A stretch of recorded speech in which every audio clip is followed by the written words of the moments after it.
Good morning wastage. మనం ఇప్పుడు మన వెస్టేజ్ ప్రొడక్ట్స్ అయితే డ్రాగన్ తోటకైతే వాడడం జరిగింది. సో స్టార్టింగ్ దశ నుండి మన ప్రొడక్ట్స్ అయితే వాడడం జరిగింది.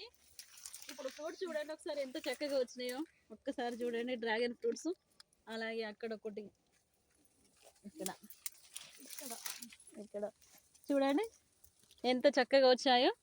మన వెస్టేజ్ ప్రోడక్ట్ వాడడం వల్ల ఎంత చక్కటి దిగుబడి వచ్చింది. రైతు అయితే చాలా హ్యాపీగా ఉన్నారు. సో చూడండి స్టార్టింగ్ దశలో ఒకసారి మనకు వెస్టేజ్ అగ్రి ప్రోడక్ట్స్ ఇది ఇక్కడ, అలాగే ఇది చూడండి చాలా అద్భుతంగా కాశాయి. చాలా అద్భుతమైన దిగుబడి వచ్చింది. ఇలాగే అన్ని తోటలకు కూడా మన వెస్టేజ్ ప్రోడక్ట్స్ అద్భుతమైన దిగుబడి వస్తుంది. చాలామంది ఇంకా ముందుకు వచ్చి చాలా ఫ్రూట్స్ ఇది తింటే కూడా చాలా స్వీట్గా వస్తుంది. రుచి కూడా చాలా అద్భుతంగా ఉంది. సో లీడర్స్ అందరూ కూడా గమనించండి, మన ప్రోడక్ట్స్ అన్నిటికి కూడా ఉపయోగపడతాయి. Thank you. Wish you well. Thank you wastage.